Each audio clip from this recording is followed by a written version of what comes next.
Guys, 5 reasons you should play tank. Felcleave, Felcleave, Felcleave, Felcleave, Felcleave.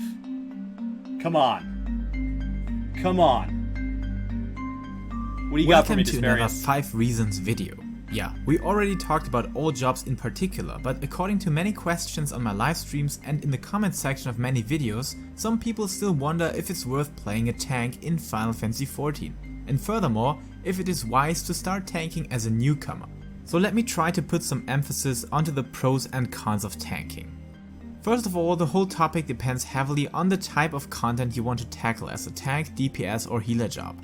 Do you want a fast playthrough of the game, doing your daily roulettes and dungeons, or do you plan on venturing further into the raiding scene with extreme trials, savage raids or ultimate fights? In either way, always remember that in Final Fantasy XIV you can play all jobs on a single character. And when you have started your journey with one already, all secondary choices you make and jobs you take will have an increased leveling speed for all sorts of content that provides experience points. So there's no reason to not place multiple jobs in the same role, especially have one job for each role available. That mostly brings with tons of advantages for your daily game enjoyment. But without further ado, let us see if that does apply to the tanking role as well. Simply in short, yes it does. The first main reason to always have a tanking job in your backup or already starting to main it completely is the speed and pace of clearing content until endgame. And even I think a lot of people come from games where tanks do substantially less DPS or maybe struggle in open world content. That's varied patch over patch, expansion over expansion in MMOs. So maybe you're associating them with not being able to easily kind of be self-sustainable without a healer. Tanks in this game do just fine in open world content. And when you go to look for group content, they're really, really popular. As we build towards Endwalker, remember that tanks and healers are the 2 most requested roles, and we are getting a new healer and a new DPS. So there is a ton of people that are going to be playing those. So especially at the launch of Endwalker, you're going to have a priority as a tank. Even there, when looking for a group in duty or party finder. While in other games the difference of playing a DPS job compared to a tank is more significant when it comes to kill mobs in open world areas or when questing, in Final Fantasy I easily subscribe to the idea that a Dark Knight, Warrior, Gunbreaker or Paladin can actually quest in the same speed and pace like melee jobs or casters could. Simply due to the fact that as a tank, your rotation is always a bit simpler than those of the DPS counterparts. And even here, mobs won't have enough life to survive a whole rotation of any job. So bursting them with whatever you have access to is the best thing you can do. And as melee jobs who have kinda quick access to their bursting tools, they do still have some positional requirements and you cannot kite or trick your enemy in turning around when needed, at least not for a long period of time. Tanks on the other hand don't have long rotational buildups and no positional requirements at all, so they are able to deal with foes much more straightforward. Above that, you won't be able to pull tons of mobs together as a DPS job, where tanks are easily capable to do so, featuring all of their self-healing potential and defensive tools to survive and mitigate incoming damage. Yeah, the amount of self-survival is pretty impressive. You can go look up videos of like 8 tank parties clearing a lot more content than you'd think they should. There's quite a bit of self-sustain and self-healing available as long as you're also actively mitigating and kind of reducing all incoming damage and avoiding anything that's avoidable. Tanks are shockingly good at being self-sustained. In 4-man dungeon content in this game, once you're really good at tanking, if you have a good healthy party, I've actually found that even if the tank goes AFK, I can still continue to pull most pulls, including some bosses. This last week I was watching people 8-tank Savage fights. There's been clips of them clearing an 8-tank UCOB Ultimate Coil Bahamut stuff. So obviously these people are incredible at the game, but just the fact that it can be done is unreal. So when looking at questing, you're easily on par with any DPS job with mostly a much action-driven and straightforward combat, lacking the hassle with positionals or long casts that could possibly run into the void because your target died already. Plus, yeah, I think also when you're questing in this game, in my opinion, these quests aren't a lot of like go kill 30 things, go kill another 30, go kill another 30. And so with the amount of things you're expected if you're progressing through main story, any time that's saved from a DPS that might find faster spin up time to burn things down for main story is going to be offset if you go to queue for a dungeon and the queue is long, as opposed to a tank where it can be near instant. So it would be hard to see how a tank doesn't finish story just as fast. Especially because once you're in that dungeon content, the dungeon gets cleared usually as fast as the tank wants to pull. More than anybody else in the party, the tank feels like the one that is driving the pace. Being able to pull mobs together, which can actually increase your completion time. But while questing and clearing things on the world map of certain areas may not be the most powerful strength of a tank compared to a DPS job, in duty finder scenarios where you have to queue up for specific dungeons, this turns into the real deal. If you ever queued up for content that is not constantly finding a lot of participation as a DPS job, you will love to do the exact same thing as a tank, because even on dead duties, tanks will mostly face instant invites. Above that, which is another benefit of being a tank, as these dungeons and duty finder content is not that difficult, you can set the pace for it. Of course, a healer or damage heavy DPS job are able to boost the speed of dungeon clears as well, but not anything close to a confident tank, taking things into the way they need to be taken. So if you ever stumbled over endless queue waiting times, not so on the tanking department, and especially in Endwalker, this will become more prevalent than ever because of no new tanking job being announced and everybody jumping over to Reaper and Sage. But of course, while you have instant queue times for duty finder scenarios, even in party finder, you will certainly face the situation that tanks are a rare species.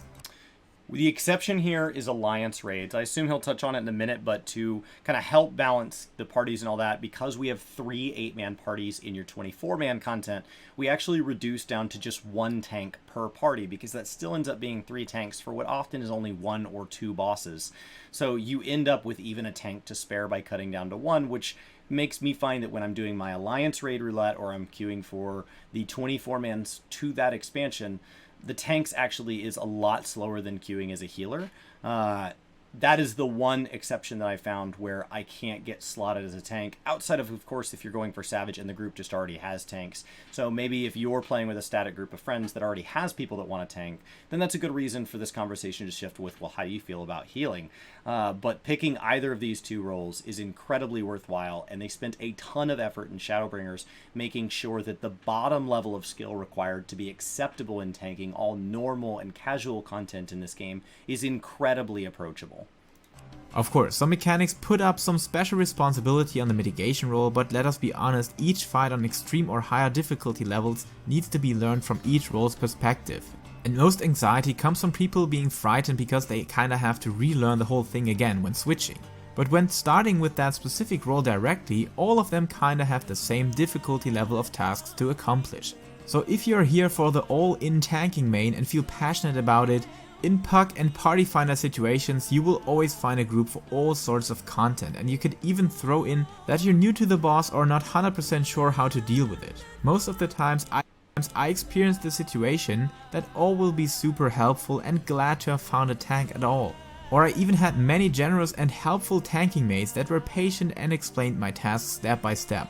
And in some fights, I honestly believe that the off-tank's job could possibly be the easiest to accomplish among all tasks your group has. In non-extreme, non-savage content, it is uncommon to have a need for whoever is tanked to swap. And so when there is not this rapid pass back and forth of things, it is not uncommon for there to be entire phases or entire bosses in normal content where being the off-tank is effectively a non-positional DPS. It is just incredibly forgiving. The community in general is very patient with people who say, hey, this is my first time tanking, because they're just glad to have tanks. All these DPS, that's what gets you in the content. And there's a pretty good chance that the other tank is willing to step up and be the main tank if you truly are uncomfortable with that particular fight until you've kind of seen it from that perspective.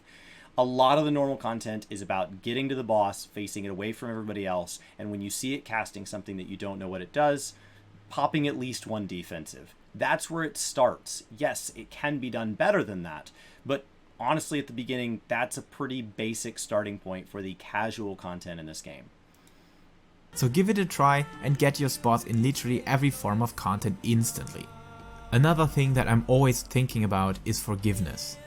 Yes, not in a religious way, but as a tank, you have a much heftier stand than healer or all other DPS jobs, simply from the fact that mitigation does not only work as a main tank. If you step into avoidable mechanics or take avoidable damage, you are punished much less than any other role. You'll see their health has dropped all the way down to there. That would have killed anybody else. And so as a tank, like, you can survive through things that you shouldn't have been in. As you get better, this allows you to be a bit greedy with mechanics if you want to put the pressure on your healer instead. Or if you know they're going to be mass healing up anyway. But this kind of idea of tank privilege is where there are times that, like, I read a mechanic, I'm not playing my best, I step into a mechanic, and what's worse is when I see somebody who is clearly seen me dodge mechanic after mechanic after mechanic, so they're following me. They see me dodge left, they dodge left, the mechanic comes out, and they just eat it. And down they go. And I just get to keep on chugging because I'm a tank. I got plenty of life to spare. I can afford at least one mistake. Especially on the mechanics that are able to kill your local black mage or white mage with one blow. Chances are very good that you as a tank can survive them and have no dying debuff being applied. So tanks, while not being in the main tanking spot, but even there, are much more difficult to kill, and doing mistakes that don't cause your group to fail for certain mechanics will happen unnoticed from time to time. But of course, don't use this trait to ignore the fact that you're still mortal, and stepping into these mechanics may still cause trouble for your healer. So try to compensate that with the best parries you can pull off after being reminded of your mortality. Last but not least, you are the boss. Didn't you say all the party members have to pull the same weights and have the same responsibilities and level of tasks to accomplish? Basically speaking, this is true, but behind these aspects, being the tank, especially the main tank, can often feel like you are the one to guide your party into victory. You're the one deciding on the strat you're choosing, and above all that, you are the one deciding when to start into the fight. Yes. That does mean that if you want it to get better and faster, you can pull faster, assuming your healer is comfortable and able to keep you up. Usually the tank is the one in the driver's seat. Now that doesn't mean just drive without any thought for the rest of your party. If they're AFK, if they need a minute, if your healer says they're uncomfortable, then be respectful of that. But ultimately, many times I do feel I'm the leader since moving from when I started this game as a black mage to playing as a warrior.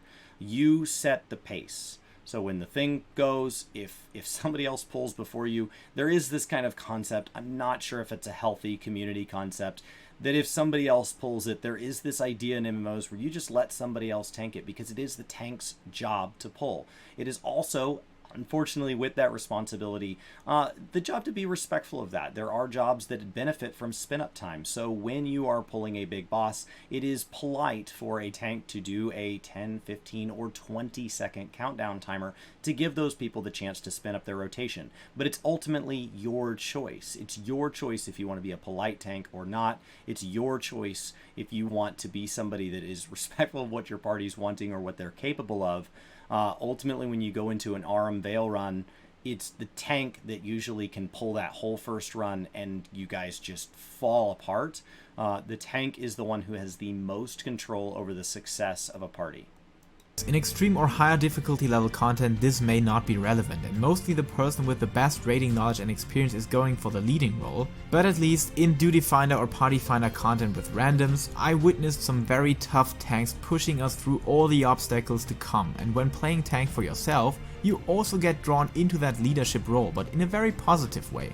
If you want that status, people are mostly happy that you take it. But otherwise, like I mentioned earlier, releasing all pressure by telling that you're new to this fight or dungeon will lead to acceptance and people still being thankful that you at least take up the courage to try it out.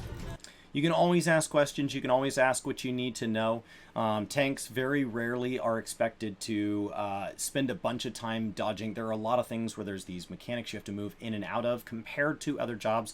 I feel I get to stand still quite a bit. I feel I don't have to switch targets quite as often. I feel that in general, tanking for me, once you're comfortable with it, feels less complicated, and you get to spend that time actively mitigating. Use your mitigation spells. If a healer drops a heal spell on the ground, stand in the heal spell. So you get to spend your time focused on making the fight easier for everybody else. So I think that a lot of this, you end up not... It's a lot less crazy than you think. It looks like they're way up there, but one of the things I really enjoy about tank is when I'm learning a fight, I actually feel you have the best seat in the house. You're getting to look out at the entire arena. You get to see everybody else moving around. They can't always see people behind them, but there is nobody behind you. And so you are looking out over everybody. You're seeing the mechanics go out. I think it has made it easier for me to learn mechanics. It's made it easier for me to be aware of what a fight is doing. And I feel more confident in all content because of the amount of content that I already have learned. This game is very iterative. Things build on there. A boss is not all new mechanics. It's reuses of recycled or other versions, maybe even a new version of past mechanics we've seen before. And so I have always enjoyed moving to tank for new content because I feel that it gives me a really clean view of what is happening. Of course, do not join farming parties when you certainly have no clue about what's going on, but otherwise you will undisputedly have this special status, and while healers are receiving most of the flame, tanks will earn the fame, except they're not splitting bosses that clearly indicate to be split. This is when you should definitely use your tools to communicate with others, and if you have no clue or something seems unusual. This fight, for example, is somewhere that a tank can get people in trouble. If these two bosses are tanked too close together, a purple line appears between them, and there are two separate tanks here, and it is those tanks' jobs to spread them apart.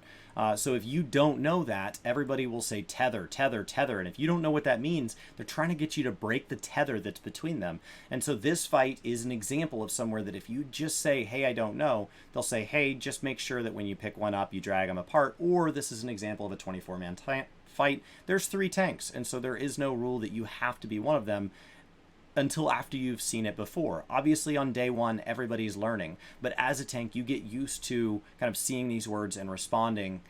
It's something that is learned. Nobody starts knowing how to do this. It's learned. Ask people around you for advice. It's still an MMO with real people playing together. But after all, this secret leadership status does indeed offer something satisfying, if you're the person to accept it. Okay, after all those rose-colored words and opinions about tanking, there has to be a downside to it, otherwise the demand for tanks in queues or party finders would not be that high, right? Yes, first of all, even if that is just a mindset related aspect, people still believe that taking up the tanking role does require to have already played all sorts of dungeons or tanked in other MMOs. So they're hesitant to become what seems to be the most important role in every game featuring the trinity of classes. But just do it. We all started as tanking beginners and somebody had to do the first steps anyways. And like mentioned many times, people are already thankful that you have taken up the sword and shield, the great axe, the two-handed sword or the gunblade to lead your party into a glorious raiding future. So what is the real gripe with tanking and the reason why you should actually make a decision on that topic? Comparing the rotational requirements and complexity level of tanks to other games tanking, this is still far superior in my opinion, but when looking at their DPS counterparts, rotations feel a bit underwhelming sometimes. And as many players, me included, really love the complexity of rotations this game has to offer, I will always stay DPS main due to the fact that offering more variety and alternation in the abilities and buttons that I'm supposed to click feels more rewarding and satisfying. Yeah, I think a lot of that rotation simplicity is because you're meant to be positioning, because you're meant to be actively mitigating. If you start to actively toss in things where you are tossing some form of protection onto another player, where you're self-healing, where you're anticipating abilities, you know, this game doesn't have that many interruptible boss abilities. It doesn't have that much forms of like CC from other games. And the size pulls that we get to have in dungeons aren't that large.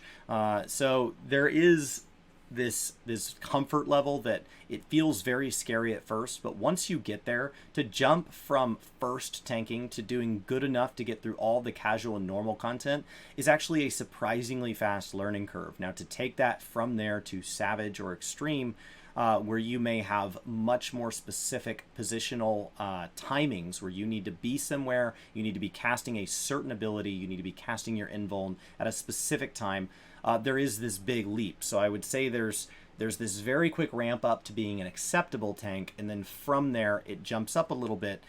But that's not how DPS feels. DPS feels like this total long grind where you're continually trying to squeak out more and more and more DPS. And so it feels like this longer journey and less of these kind of plateaus that you just sit at until something more is asked of you. And it's harder to practice that. When you talk about healing and tanking, the best way to do it is to go heal and tank. It's not something that you get good at from just sitting on a dummy. It's not something you get good at from going and running quests by yourself. You don't really get to see it in action until you are in that group presence. And so it puts a lot of pressure on the learning being in a very live environment.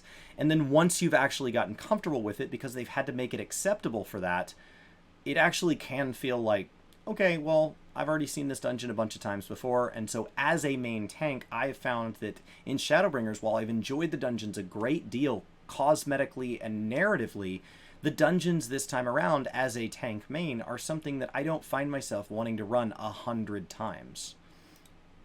On the other hand, and leading back to the fact that you can play more jobs on one character, before optimizing gear for my summoner or red mage in a fresh expansion, I would always push up a tank directly after reaching endgame.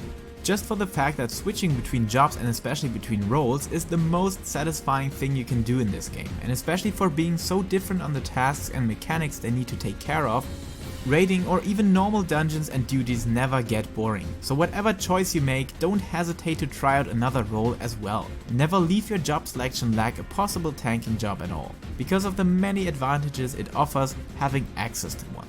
So become a main tank, become an alt tank, or just rotate freely according to the mood you find yourself in. And you will easily run into the best playing experience this game has to offer in PvE battle content. I hope that this video helped you out in choosing a role, and if you want to learn more about the specific jobs and classes featured in that role, check out my 5 reasons to play series to dig deeper and get a good impression of all of them. Thank you for watching, and until next time, stay safe, stay healthy, and keep loving Final Fantasy. Yeah, I will say that as a tank main, I would encourage you to play a healer to at least level 30, if not level 50, as a minimum, just to be aware of some of the things that can make you a much better tank. So if you are feeling as a tank you're not doing very well, one of the better things you can do is go level up a healer at least a little bit so that you're aware of what happens when a tank isn't using their cooldowns, what happens when they are over pulling, and they look at you and you're like, well, you're a healer and you got plenty of mana. Okay, well, it's not just a mana thing, especially in some of the sub 50 content, where once your cooldowns are gone, things get overwhelming fast. And so I think that there is some things you can do to learn to be a better tank if you're trying to go through that journey. What he didn't talk about is the satisfaction of what happens when you're crushing that rotation. For how simple it is, that means that you can chase perfection. When you're chasing perfection on a warrior, there are times that it feels really good for that inner release to be up exactly when you wanted it to be, and to go into fell cleave, fell cleave, fell cleave, and you're just slamming this boss with these big, massive axe attacks. It feels really, really good to be hitting big, hard-hitting attacks, and you're standing there and the boss hits you and you tap your mitigation and it just does nothing to you. You feel really powerful. It's incredibly satisfying. We have some great weapons to look at, great cosmetics. It's awesome to get to sit there and just bash things right up close and not feel as flimsy as some of the melee DPS seem to be when, you know, they toss some ground AoE down and I see them fall over and I'm just standing there slamming anyways.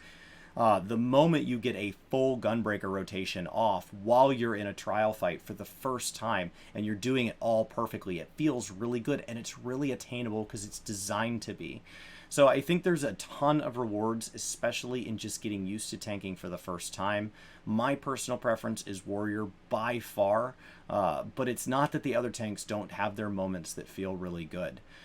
I personally would love to see some changes that I think would make tanking even more engaging, but ultimately I think tanking is a great way to play Final Fantasy XIV, and if you are ever going to learn tanking within any game, I think they've made an incredible effort to invite people into tanking as brand new first-time tanks.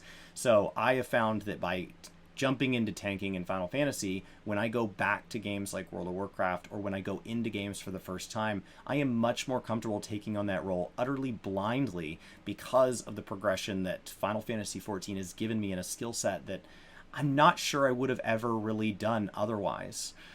So I encourage you to make the jump. I encourage you to try other roles and just try all aspects of gaming out. Kinda.